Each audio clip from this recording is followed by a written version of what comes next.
Chapter 3 એ આજે આપણે જોઈએ તો તે ચેપ્ટર 3 નું નામ શું છે તો કે દ્વિદલ. દ્વિદલના આપણે જોઈએ કે દ્વિદલના લેખક કોણ છે તો કે ડોક્ટર આઈ.કે.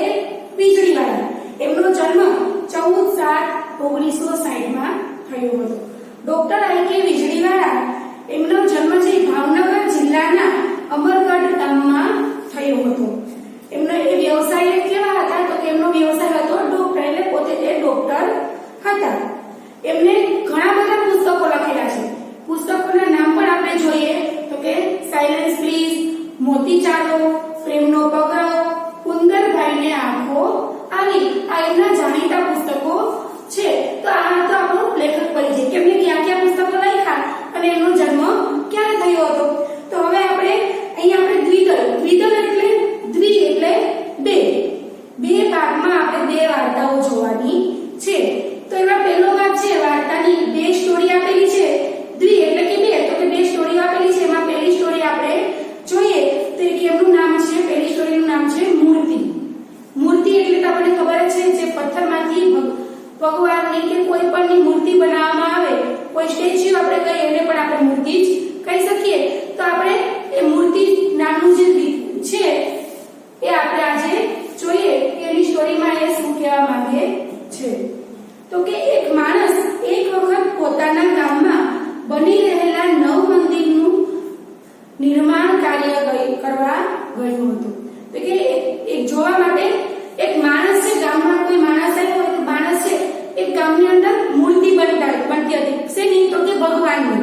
કેમ કે ત્યાં નવું મંદિર બનાવવામાં આવ્યું હતું. તો નવા મંદિરની અંદર આપણે નવી મૂર્તિની તો જરૂર પડે છે. તો એ મંદિરનું નિર્માણ એટલે કે એનું સ્થાપન કરવામાં આવતું હતું. મંદિરનું જે એનું કાર્યકરણ, મંદિર કઈ રીતે બનાવે છે, એ નિર્માણ કઈ રીતે થઈ રહ્યું છે કે કઈ રીતે બનાવે છે એ જોવા માટે એક માણસ છે એ ત્યાં જાય છે. એ કોઈ જાણકાર ન હતો, એ કોઈ એવો જાણકાર નહોતો કે એને જો એ જાણવા માટે જાય છે કે અહીંયા શું ચાલે છે શું નહીં, કે એના વિશેની કઈ માહિતી હતી, એવું નહોતું. તો કે બસ એમ જ જોવા માટે ગયો. બસ માત્ર આપણે ઘણી વખત જિજ્ઞાસા આપણને પણ થાય કે અહીંયા કંઈક નવીન કાર્ય થઈ રહ્યું છે તો હું જરા જોવા જાઉં કે કઈ રીતે કરી રહ્યા છે. તેવી જિજ્ઞાસાથી એ ત્યાં જોવા માટે ગયો કે મંદિરનું નિર્માણ કાર્ય છે એ કઈ રીતે કરે છે એ જોવા માટે ત્યાં ગયો હતો. ત્યાં જઈને એને જોયું તો એક શિલ્પી ખૂબ જ એકાગ્રતાથી આરસપાડાના પથ્થરમાંથી ભગવાનની મૂર્તિ ઘડી રહ્યો હતો. ત્યાં જઈને માણસે શું જોયું તો કે એમને જોયું કે એક શિલ્પી એટલે અહીંયા બતાવવામાં આવ્યું છે કે પથ્થર, ધાતુ વગેરેને સુંદર આકાર આપનાર કે કોતરણી કરનાર. એનો મતલબ એવો થાય કે કોઈ પણ સ્ટેચ્યુ, કોઈ પણ મૂર્તિ, કોઈ પણ ભગવાનની મૂર્તિ કે જે પથ્થરમાંથી નિર્માણ કરે છે, કે પથ્થરમાંથી બનાવવામાં આવે છે એને શું કહેવાય? મૂર્તિ. તો મૂર્તિને બનાવનારને શું કહેવાય તો કે શિલ્પી. તો એ શિલ્પી છે એકદમ એકાગ્રતાથી, એકદમ એકી ટસે શું કરી રહ્યો હતો તો કે મૂર્તિ બનાવી રહ્યો હતો. કોની? તો કે ભગવાનની. શેમાંથી બનાવી રહ્યો હતો તો કે પથ્થરમાંથી. પેલા માણસને એના કામમાં રસ પડી ગયો. એટલે પેલો માણસ નિર્માણ કાર્ય જોવા આવ્યો હતો મંદિરનું, એને એ કામ જે કરતો હતો શિલ્પી કે મૂર્તિ બનાવતો હતો એમાં એને રસ પડી ગયો. એટલે એ પણ એ માણસને જોવા લાગ્યો. એ શિલ્પીની બાજુમાં બેસી ગયો. માણસ એને ક્યાં બેઠો તો કે જ્યાં શિલ્પી છે એ મૂર્તિ ઘડી રહ્યો હતો એની બાજુમાં જઈ અને માણસ ત્યાં બેસી ગયો. અચાનક જ એનું ધ્યાન બાજુમાં પડેલી એવી જ અન્ય એક મૂર્તિ પર પડ્યું.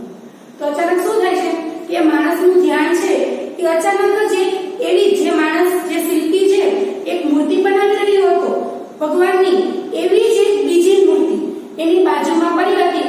એટલે એ મૂર્તિ ઉપર એનું ધ્યાન છે અચાનક જ એના તરફ જાય છે. એને નવાઈ લાગે. એટલે એને નવાઈ લાગે છે એક મૂર્તિ તો આવી પડી જ છે અહીંયા, ફરીથી આ શિલ્પી છે બીજી મૂર્તિ બનાવે છે.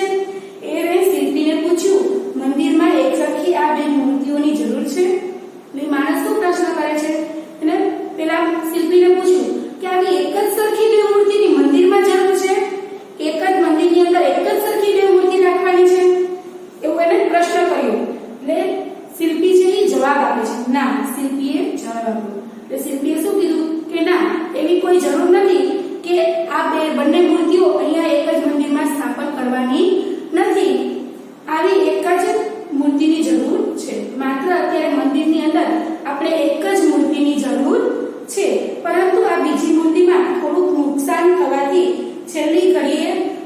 મૂર્તિ મૂકવી પડી છે. પરંતુ શું થયું હતું કે એવી એક મૂર્તિ હતી તો બીજી શું કામ બનાવતા હતા? તો કે એનું કારણ હતું કે જે મૂર્તિ હતી એમાં થોડુંક નુકસાન થયું હતું, કે મૂર્તિને કઈ ઘસરકો થયો હોય કે કોઈ જગ્યાએ કંઈક થયું હોય, એટલા માટે એને અચાનક જ છેલ્લે એને બીજી મૂર્તિ બનાવવી પડી હતી. પેલા માણસે ઊભા થઈને પડતી મુકાયેલી મૂર્તિને ચારે તરફથી તપાસી જોઈ. પેલો માણસ જે નિર્માણકાર્ય જોવા આવ્યો હતો એને શું કર્યું? તો કે ત્યાં જઈ અને એ પેલી મૂર્તિ હતી જે બની ગયેલી તૈયાર હતી, કે જેમાં કઈ નુકસાન નતું, એ મૂર્તિને એકી ટસે એ પણ નિહાળી રહ્યો હતો, કે જોઈ રહ્યો હતો, કે તે શોધતો હતો એમાં શું નુકસાન છે. એને તો કોઈ જગ્યાએ કાંઈ પણ નુકસાન દેખાયું નહીં. એને છે એ માણસને એ મૂર્તિને ચકાસી જોઈ, બધી બાજુ જોયું, છતાં પણ એને એ મૂર્તિમાં કોઈ પણ જાતનું નુકસાન દેખાયું નહીં. એને આશ્ચર્ય સાથે શિલ્પીને ફરીથી પૂછ્યું, એટલે એને કોઈ નિશાન કે કોઈ નુકસાન કે એવું કોઈ મૂર્તિમાં ન દેખાયું. એટલે એ ફરીથી શિલ્પીને પૂછે છે તો કે આ મૂર્તિમાં મને તો કોઈ જ નુકસાન દેખાતું નથી, કે આ મૂર્તિની અંદર તો મને કોઈ પણ જાતનું નુકસાન દેખાતું નથી. તમને આમાં કઈ જગ્યાએ નુકસાન દેખાય છે? એટલે માણસે શિલ્પીને પ્રશ્ન કર્યો કે મને તો આમાં કોઈ જાતનું નુકસાન ન દેખાય, પણ તમને આમાં કઈ જગ્યાએ નુકસાન દેખાય છે? એના નાક પાસે એક નાનો ઘસરકો થઈ ગયો. શિલ્પી છે એને માણસને જવાબ આપે છે કે એના નાકની પાસે એક નાનો ઘસરકો થઈ ગયો છે. શિલ્પીએ કહ્યું. પેલા માણસે પરિવાર ધ્યાનથી જોયું ત્યારે એને નાનકડો ઘસરકો દેખાયો. શિલ્પી એને કહે છે કે એના નાક પાસે નાનકડો ઘસરકો થઈ ગયો છે. એટલે એ માણસ છે ફરીથી એ મૂર્તિને તપાસે છે, કે એને જુએ છે કે કેવો ઘસરકો છે. એટલે એ જોવે છે એના નાક પાસે થોડોક નાનો એવો ઘસરકો એને દેખાયો. એને શિલ્પીને પૂછ્યું, તમે આ મૂર્તિની સ્થાપના કઈ જગ્યાએ કરવાના છો?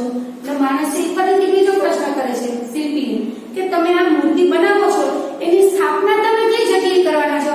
એટલે કે એ મૂર્તિને તમે રાખવાનો કઈ જગ્યાએ છો? તો પેલા 20 ફૂટ ઊંચા સ્તંભ પર શિલ્પીએ જવાબ આપ્યો. એટલે શિલ્પી શું જવાબ આપે છે કે સામે દેખાય છે એ 20 ફૂટ ઊંચા સ્તંભ ઉપર આ મૂર્તિની સ્થાપના કરવાની છે, કે આ મૂર્તિને પેલા 20 ફૂટ ઊંચા સ્તંભ ઉપર, સ્તંભ એટલે કે થાંભલા ઉપર આ મૂર્તિને આપણે રાખવાની છે. પેલા માણસના આશ્ચર્યનો પાર ન રહ્યો. એટલે માણસ છે એ આશ્ચર્યમાં પડી ગયો કે આટલી બધી જગ્યાએ ઊંચી મૂર્તિ મૂકવાની, તો ત્યાંથી કોઈને કેમ ઘસરકો કઈ દેખાવાનો છે? એનાથી કહેવાય ગયું, ભલા આદમી, જો આ નાનકડી મૂર્તિની સ્થાપના એટલે બધે ઊંચે કરવાની હોય તો આવી ખોટી મહેનત શું કામ? ત્યાં વળી કોણ જોવાનું છે કે એના નાક પર નાનો ઘસરકો છે? એટલે માણસ છે એ શિલ્પીને કહે છે, ભલા માણસ, હવે આટલા ઊંચે જો મૂર્તિની સ્થાપના કરવાની હોય તો ત્યાં સુધીને કોણ જોવાનું છે કે એના નાક પાસે નાનકડો ઘસરકો છે? એટલા દૂરથી તો કોઈને દેખાવાનું પણ નથી કે એના નાક પાસે ઘસરકો છે. તો પછી આવી બીજી મજૂરી કરી અને બીજી શું કામ મૂર્તિ બનાવવી જોઈએ? શિલ્પીએ પોતાનું કામ અટકાવીને એ માણસ સામે જોયું. એટલે શિલ્પી છે આ સવાલ સાંભળી અને પોતાનું કામ છે એ ત્યાં અટકાવી દે છે, એ ત્યાં રાખી દે છે અને એ પેલા માણસની સામે જોઈ રહે છે. પછી હસીને બોલ્યો. પછી શિલ્પી છે હસીને એને જવાબ આપે છે, ભાઈ, બીજું કોઈ આ વાત જાણે કે નહીં એની મને ખબર નથી. શું કહે છે કે ભાઈ આ વાત છે બીજું કોઈ જાણે કે નહીં એની મને કોઈ જાતની ખબર નથી, પરંતુ હું અને મારો ભગવાન તો આ જાણીએ છીએ. કે બીજા કોઈ આ વાતને જાણે કે નાક પાસે ઘસરકો છે એ કોઈને ખબર હોય કે ન હોય એની મને ખબર નથી, પણ હું જાણું છું કે મને અને મારા ભગવાનને આ વાતની ખબર છે કે આ મૂર્તિની નાક પાસે એક નાનકડો ઘસરકો છે. એટલું કહી એને એકાગ્રતાથી એને પોતાનું કામ ફરીથી શરૂ કરી દીધું. આટલો જવાબ આપી અને ફરીથી એ શિલ્પી છે પોતાનું કામ છે એ ફરીથી શરૂ કરી દે છે. નિશબ્દ બની પેલો માણસ એ શિલ્પીને જોઈ રહ્યો, કે કોઈ નિશબ્દ એટલે કે અહીંયા બતાવવામાં આવેલું છે કે શબ્દ વિનાનું, શાંત, એકદમ શાંત બની કોઈ જવાબ દીધા વગર એ માણસ છે એ શિલ્પી સામે જોઈ રહે છે. કે આવું તો કરવાનું કોઈ જ નથી, બાકી જો બીજા હોય તો એમ કે હવે ક્યાં કોઈ જોવાનું છે, મૂકી દો ને, કોઈ ખબર તો પડવા નથી કે નાક પાસે ઘસરકો છે કે નહીં. પણ આપણે જાણીએ છીએ કે એના નાક પાસે ઘસરકો છે તો આપણે કામ કરવું છે તો આપની દિલની અંદર દુઃખ તો થવું જોઈએ કે મેં આ ખોટું કાર્ય કર્યું છે. કોઈ ન જુએ તો કાંઈ નહીં,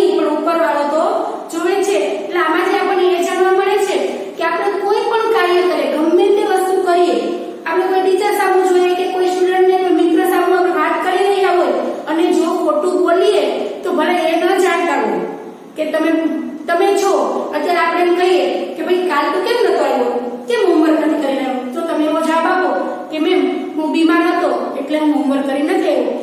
તમે બીમાર છો કે નહીં એની અમને ખબર નથી, અમે હા પાડી કઈ વાંધો નહીં, પણ તમારા દિલને પૂછો એકવાર કે તમે બીમાર હતા કે ઉપરવાળો તો જાણે છે આ ખોટું બોલ્યા એ કોઈને ખબર ના જાય નહીં, પણ તમને અને ઉપરવાળા ભગવાનને તો ખબર જ છે. તો મિત્રો અહીંયા આપણે એટલું જાણવું જોઈએ કે કોઈ દિવસ ખોટું કાર્ય કે ખોટી વસ્તુ કરવી જોઈએ નહીં, હંમેશાને માટે સત્ય બોલવું જોઈએ. અને એટલું યાદ રાખજો, એક ખોટું બોલશો તેની પાછળ 100 ખોટું બોલવું પડશે કે 100 વખત ખોટું બોલવું પડશે. તો આટલું યાદ રાખી આ સ્ટોરીમાંથી આપણે એટલું જાણવું જોઈએ કે કોઈ પણ કાર્ય કરતા આપણે દિલથી એને અપનાવવું જોઈએ, તો આપણે એ કાર્ય સફળતાથી કરી શકશું. તો અહીં આપણું આ ગીતલનું એક ચેપ્ટર છે એટલે એક ભાગ છે પૂર્ણ થાય છે મૂર્તિવાળો. હવે આપણે બીજો ભાગ છે એ જોઈશું. વંદે માતરમ સ્ટુડન્ટ્સ, આપણે કાલે દ્વિદલ ચેપ્ટર જોયું હતું. દ્વિદલને આપણે ખબર હતી, આપણે વાત કરી કે બે ભાગ છે, એમાં પહેલો ભાગ આપણે જોયો મૂર્તિ. હવે આજે બીજી સ્ટોરી એની જોશું, એનું નામ છે સ્વમૂલ્યાંકન. સ્વમૂલ્યાંકન એટલે આપણે પોતે જાતે આપણી રીતે મૂલ્યાંકન કરવું જોઈએ. આવો એક આપણે ચેપ્ટર જોઈએ કે પરદેશની વાત છે, કે આ વાત છે સ્ટોરીમાં જે વાત કરવામાં આવી છે ક્યાંની છે તો કે પરદેશની. ત્યાંના એક રેસ્ટોરન્ટમાં એક યુવક દાખલ થયો. તો એ દાખલ થવું મતલબ ત્યાં આવ્યો, એ દુકાનની અંદર એક યુવક છે સ્ટોરમાં આવ્યો. દુકાનદાર સાથે નમ્રતાથી વાત કરીને તેને પબ્લિક ફોન વાપરવાની મંજૂરી માંગી. એટલે ત્યાં દાખલ થયો સ્ટોરની અંદર, તેને શું કર્યું કે દુકાનદાર જે હતો માલિક એમની સાથે નમ્રતાથી વાત કરી અને એમની પાસે એનો જે પબ્લિક ફોન છે એ વાપરવાની એની પાસે મંજૂરી માંગી. એને પૂછ્યું કે હું તમારા ફોનનો યુઝ કરી શકું? દુકાનદારે હા પાડી. એટલે દુકાનદાર છે એમને હા પાડે છે. યુવકના હાથ મેલા અને ખરાબ હતા એટલે એ સ્પીકર ફોન પર વાત કરતો. યુવકના હાથ કેવા હતા તો કે ખરાબ હતા, તે કઈ કામ કરીને આવ્યો હશે એટલે એના હાથ છે એ મેલા અને ખરાબ હતા, એટલે એને ફોન ઊંચો કર્યો પણ સ્પીકર પર રાખી દીધો કે જેથી કરીને ફોન ખરાબ ન થાય. એટલે એને ફોન સ્પીકર પર વાત કરી, સ્પીકર પર રાખી અને એને તેમની સાથે વાત કરી, સામેની વ્યક્તિ સાથે. અન્ય કોઈ ગ્રાહક એ સમયે સ્ટોરમાં હાજર ન હોવાથી દુકાનદાર એની વાત ધ્યાનથી સાંભળી રહ્યો હતો. જ્યારે એ યુવક છે એ ફોનમાં વાત કરતો હતો ત્યારે એ વખતે એ સમયે ત્યાં બીજું કોઈ ગ્રાહક હતું નહીં, એટલે દુકાનદાર તો એ પણ ફ્રી હતો, એટલે એ પણ પેલા યુવકની વાત છે એ શાંતિથી સાંભળી રહ્યો હતો, કેમ કે ફોન છે એ કેમાં હતો તો કે સ્પીકર પર, એટલે એને પણ સંભળાતું હતું. સામા છેડે કોઈ સ્ત્રી વાત કરી રહી છે, કે સામા છેડે એટલે કે સામેની સાઈડ કોણ વાત કરી રહ્યું? યુવક છે કોની સાથે વાત કરી રહ્યો હતો તો કે એક સ્ત્રી સાથે. યુવકે કહ્યું, મેડમ તમે મને તમારે ત્યાં લોન કાપવાનું કામ આપી શકો ખરા? એને શું પૂછ્યું યુવકે? એક સ્ત્રી સામે બોલતી એને પૂછ્યું, મેડમ કે તમે મને તમારે ત્યાં લોન કાપવાનું કામ છે તમે મને આપી શકો છો ખરા? લોન એટલે કે આપણે ખબર છે લીલું ઘાસ, કોઈ ગાર્ડનમાં કે ઘરની આસપાસ આપણે વાવેલું કોઈ લીલું ઘાસ હોય એને લોન કહેવાય. અહીં આપેલું છે કે લીલું ઘાસ, એટલે એને શું પૂછ્યું કે તમે મને તમારે ઘર કે લોન કાપવાનું કામ આપી શકશો ખરા? એમ સામે છેડેથી સ્ત્રીનો અવાજ આવે, એટલે સામે બાજુથી જે સ્ત્રી વાત કરતી હતી એનો અવાજ સંભળાય છે, નહીં ભાઈ લોન કાપવા માટે મેં માણસ રાખી લીધેલ છે. પેલી સ્ત્રી શું કહે છે કે નહીં ભાઈ લોન કાપવા માટે તો મેં માણસ છે એ રાખી લીધેલ છે, અત્યારે મારે કોઈ બીજા માણસની જરૂર નથી. યુવક બોલ્યો, મેડમ અત્યારે તમારે ત્યાં રાખેલ માણસને જે પગાર આપતા હો એના કરતા અડધા પગારથી હું લોન કાપી આપીશ. એટલે યુવક છે શું કહે છે પેલા મેડમને કહે છે કે મેડમ તમે જે માણસ રાખેલો છે લોન કાપવા માટે એને જેટલો પગાર આપો છો એના કરતા મને અડધો પગાર આપજો, પણ મને તમારે ત્યાં લોન કાપવા માટેનું કામ આપો એમ. સામે છેડેથી સ્ત્રીએ કહ્યું, ના ભાઈ હાલ લોન કાપવાનું કામ જે માણસ કરે છે તેનાથી મને કોઈ જ ફરિયાદ નથી. એટલે શું કહે છે સ્ત્રી કે ના ભાઈ અત્યારે જે માણસને મેં લોન કાપવા માટે રાખેલ છે એના તરફથી મને કોઈ એવી ફરિયાદ નથી કે માણસને હું કાઢી અને તમને હું લોન કાપવા માટે લઈ શકું, એટલા માટે આ કામ હું તમને આપી શકું તેમ નથી. યુવકે કહ્યું, મેડમ લોન કાપવાની સાથે હું ઘરની આજુબાજુનો રસ્તો પણ સાફ કરી આપીશ અને એ માટે કોઈ વધારાની રકમ વગર. એટલે પેલા શું લાલચ બતાવે છે કે મેડમ હું લોન કાપવાની સાથે સાથે તમારી ઘરની આજુબાજુનો કચરો છે એ પણ સાફ કરી દઈશ. અને એ પણ કેવી રીતે કે એનો કોઈ એક્સ્ટ્રા પગાર લીધા વગર, કે હું એનો કોઈ પગાર નહીં લઉં. લોન કાપવાનું કામ પેલા માણસ કરતા અડધા પગારમાં હું લોન કાપી દઈશ અને સાથે સાથે ઘરની આજુબાજુનો કચરો છે એ પણ હું સાફ કરી દઈશ. અને એના માટેની કોઈ પણ હું રકમ લઈશ નહીં.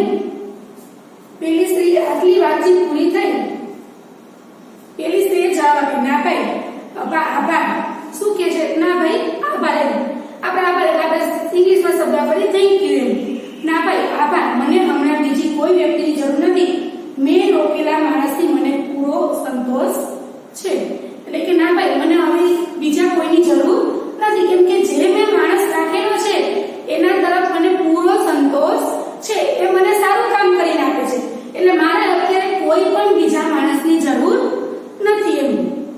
આટલી વાતચીત પૂરી કરીને ખુશખુશાલ ચહેરે એ યુવક ફોનનું સ્પીકર બંધ કર્યું. દુકાનદારનો ફરી એકવાર આભાર માનીને એ જવાની તૈયારી કરતો હતો કે આટલી વાતચીત પૂરી થઈ ગઈ. પેલા સામેની સ્ત્રીએ એને ના પાડતી હતી કામ કરવા માટેની. આટલું સાંભળી અને એને ફોનનું સ્પીકર છે એ બંધ કરી દીધું અને ફોન રાખી દીધો. અને ફરીથી એનો ચહેરો કેવો હતો કે આનંદમય, ખુશખુશાલ. એ ખુશખુશાલ છે એ ત્યાંથી બહાર નીકળ્યો અને પેલા દુકાનદારનો ફરીથી એને આભાર માન્યો કે એમને એમનો ફોન છે એને વાપરવા આપ્યો, કે ફોન કરવા માટે આપ્યો. તેનો આભાર માની અને તે ત્યાંથી નીકળવાની તૈયારી કરે છે. એ જ વખતે દુકાનદારે એની પાસે બોલાવ્યો. એ જ વખતે દુકાનદારે શું કહ્યું કે એ માણસને, એ યુવકને પોતાની પાસે બોલાવ્યો. એની બધી વાતચીત સાંભળીને એ પણ ખુશ થઈ ગયો હતો. પેલો દુકાનદાર છે એ આ યુવકની વાતચીત સાંભળી અને પોતે પણ ખુશ થઈ ગયો હતો. પેલી સ્ત્રીએ કામ આપવાની ના પાડી છતાં યુવકના ચહેરા પર નિરાશાની કોઈ રેખા નહોતી, કે એ જરાય ઉદાસ પણ નહોતો થયો. એ ખુશ શું કેમ થયા દુકાનદાર?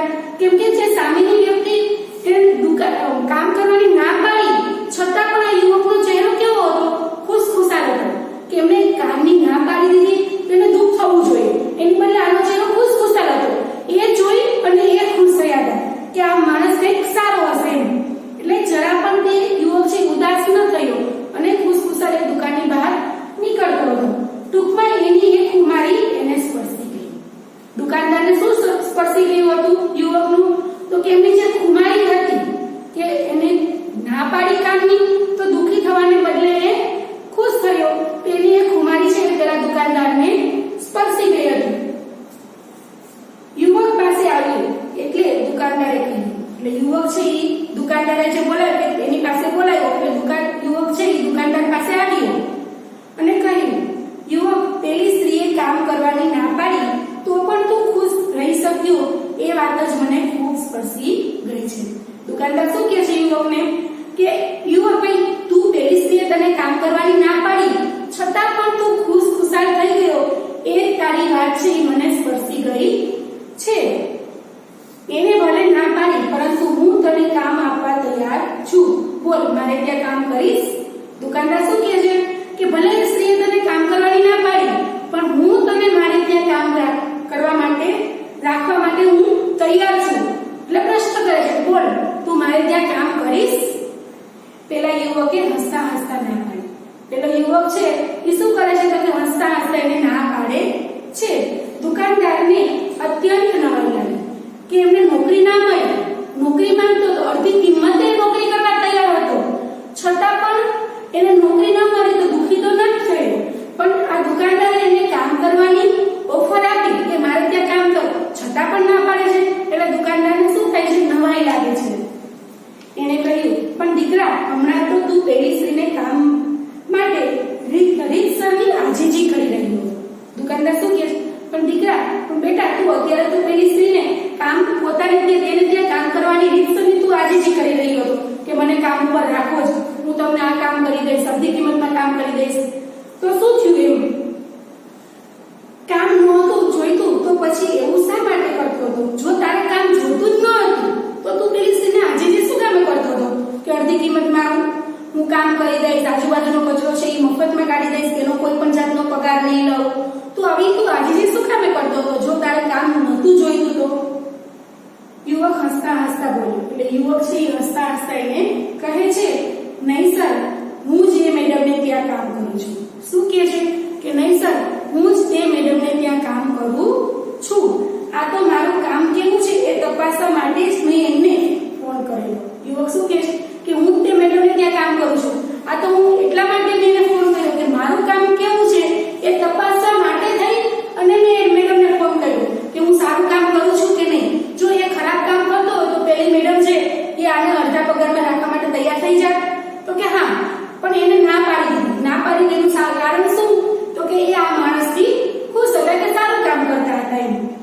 એ તપાસવા માટે જ મેં એમને ફોન કરેલો, જેથી કરીને મારા કામ અંગે મને ખ્યાલ આવે, કે જેથી કરીને મને ખ્યાલ આવે કે હું કેવું કામ કરું છું.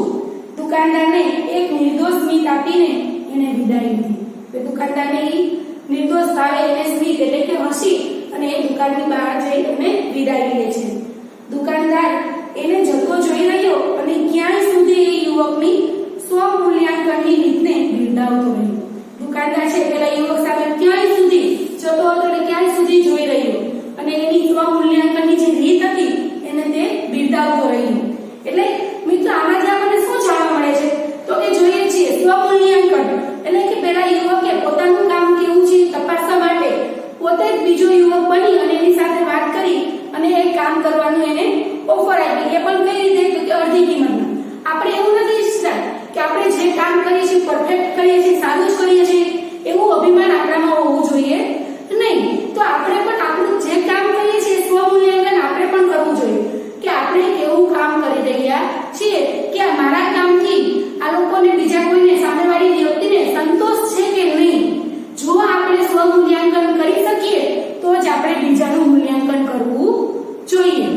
તો મિત્રો હવે આપણે જોઈએ શબ્દ સમજૂતી. ચેપ્ટર અહીં પૂર્ણ થાય છે. હવે આપણે થોડી શબ્દ સમજૂતી જોઈ લઈએ.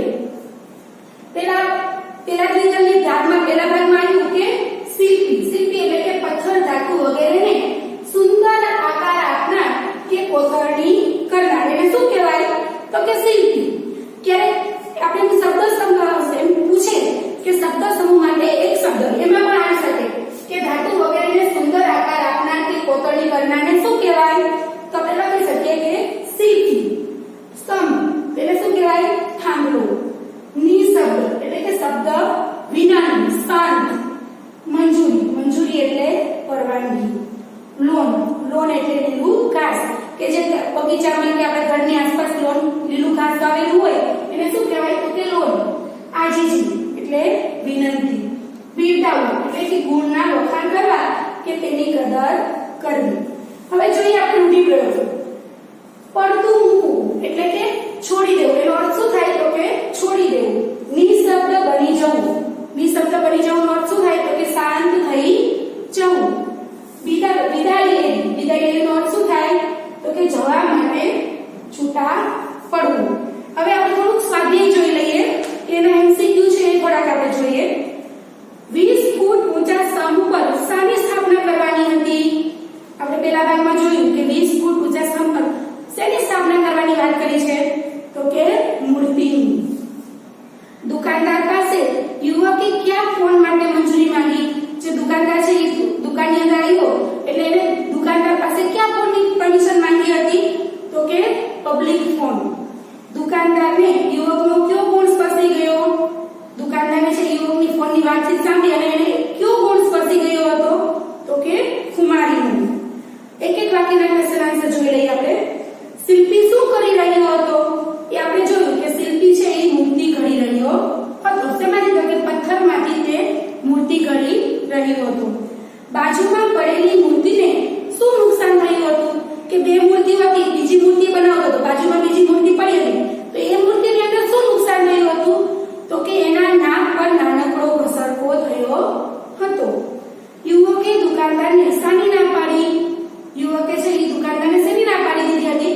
તો કે પોતાને ત્યાં કામ કરવાની ના પાડી દીધી હતી. દુકાનદારે જે ઓફર આપી હતી ને કે મારે ત્યાં તું કામ કર, તો તેને ત્યાં કામ કરવાની યુવકે ના પાડી હતી.